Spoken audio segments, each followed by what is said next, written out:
My last video ended on a rather morbid note. With cases of COVID in England shooting up, the government still went ahead with lifting the last measures against it. Evidently, they believed the vaccines were effective enough and that the uptake had been high enough to weather the worst of the storm, and all eyes were on England to see how a country would cope without restrictions post-COVID. And suddenly, the cases started falling. This went against every prediction there had been. I'm not going to try and explain it myself.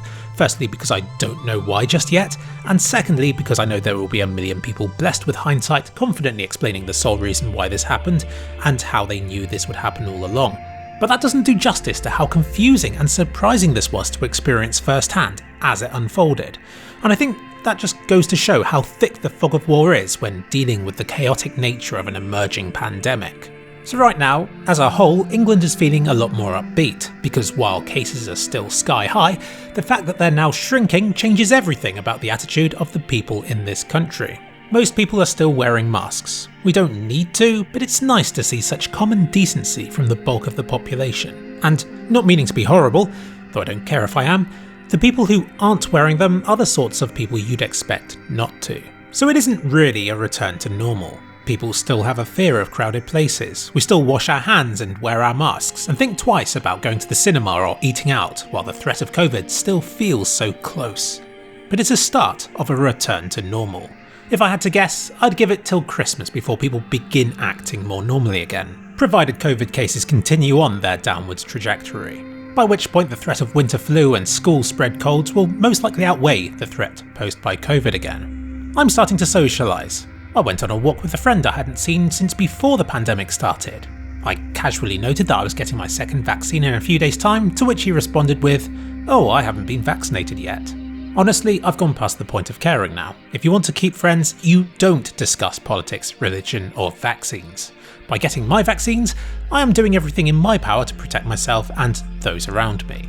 I have made concessions of my own about vaccines this year already. My view of vaccines has gone from them almost guaranteeing immunity to those with a healthy immune system, to there being a significant chance that they won't help me, and even that I might still get the disease and show symptoms even if they work as intended and give me a degree of resistance. But that's still obviously a damn sight better than getting COVID. I'm going to cheat a bit in this video and talk about something that happened after this month I'm supposed to be talking about.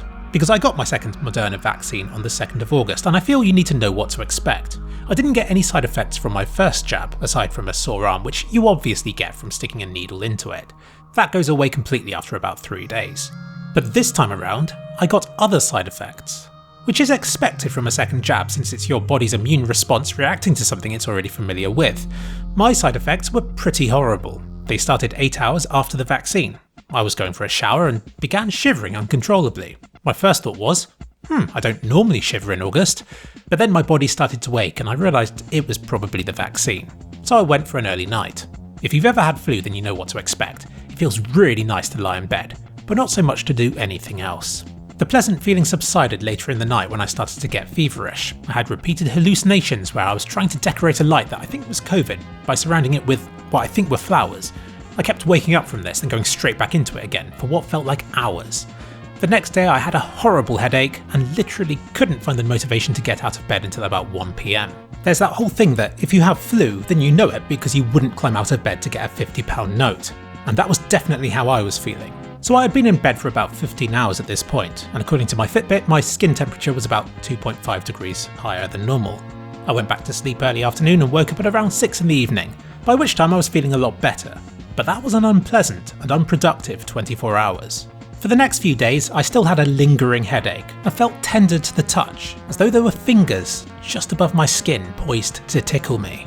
But the only really bad thing about this time was that it was as though my body had forgotten how to regulate my temperature. I was constantly sweating, but the moment I took a layer off I'd begin shivering. So I was all like, what do you want, body? But this also started fading away, and about 72 hours since the jab, I was back to normal. So there's a warning to you. I got this about as badly as anybody I know who received this vaccine. My girlfriend also had bad side effects for about 12 hours and then felt exhausted for a few days, which I guess is because she didn't sleep as much as I did on the first day. And my sister was back to normal after about 12 hours. So if you're getting your second dose of the vaccine, I would advise that you take the following day off, just in case this happens to you too. And stock up on paracetamol and towels just in case you soak the bed with sweat. Or something else.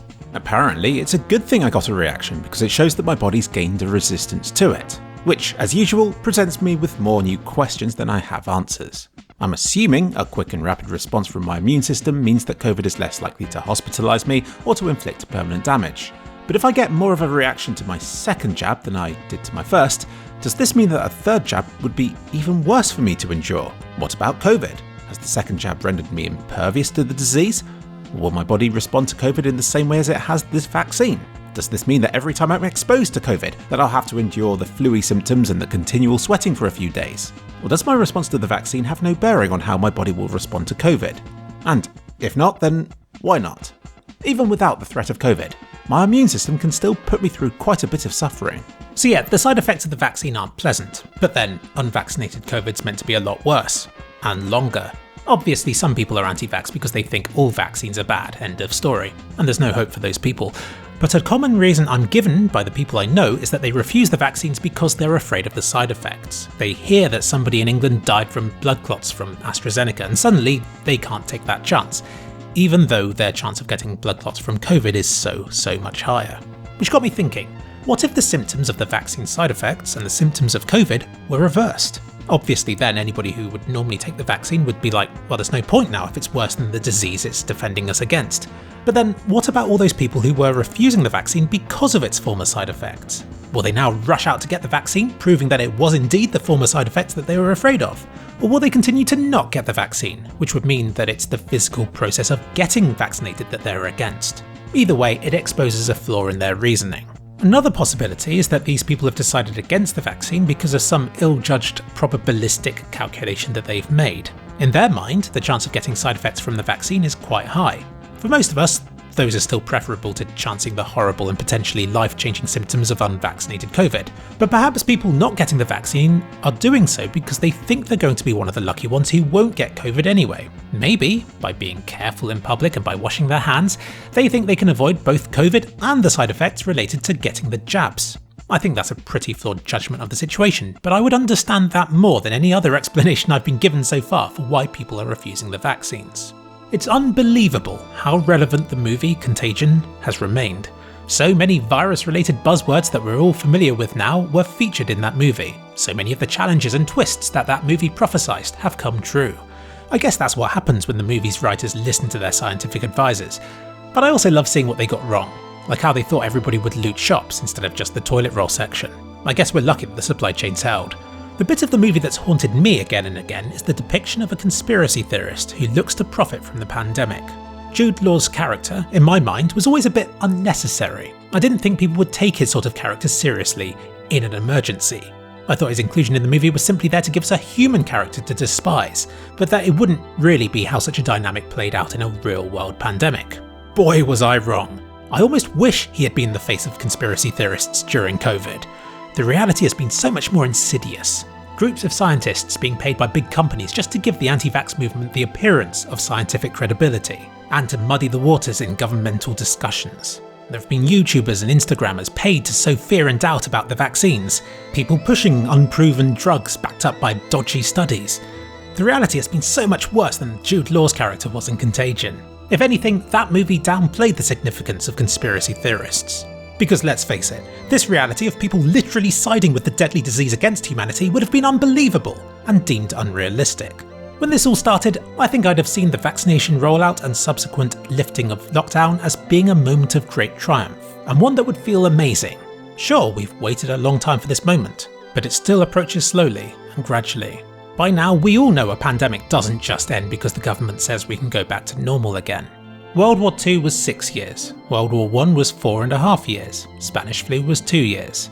So far, COVID has only been around for 1.5 years, but living through that has given me a different perspective of time. This whole thing started just after I turned 30, and soon I'll be turning 32. So far, my 30s have been during COVID. That's something that's never going away. It will always be what divides who I was before my 30s with who I am afterwards. For some people, it will be their university years. For others, their childhood. They're not just years, they're a stage of your life, and if you're looking back at this video after all this is over, I suggest you look at where you were 1.5 years ago and imagine everything that happened since had COVID hanging over it, erasing much of what you've done since. Just imagine having to rebrand your college years as the COVID years. Sure, it doesn't just erase, it's created the possibility of new memories that wouldn't have been possible were it not for COVID. At the start I appreciated these, because they were fresh, exciting, scary and new, but as time goes on you realise you're doing these things because you're limited, and a tipping point comes when you realise you'd rather not be doing them anymore. The problem comes with when you've been limited for long enough. You kind of forget how to do the things that you did before, or you make excuses for why you shouldn't do them until it is well and truly over for good. Lockdown in England may have ended in an instant, but it will take my life significantly longer to return to normal, or a new version of what normal is. For a start, COVID will actually need to go away, or at least become secondary to some big new event of some sort, like a war or depression or crash or a climate disaster of some sort. Yeah, this pandemic has been a very strange experience that I think has changed who I am, to the point where I look back at pre-COVID and wonder who that person even was anymore. And I don't like this new Philip as much. I have less respect for humanity. Some of my old dreams have died, and I don't think their replacements are as appealing to me. And that's one of the hardest things about COVID for me, and something you'll never understand when reading about an event like this in a history book. It isn't you enduring an event, it's about that event shaping you.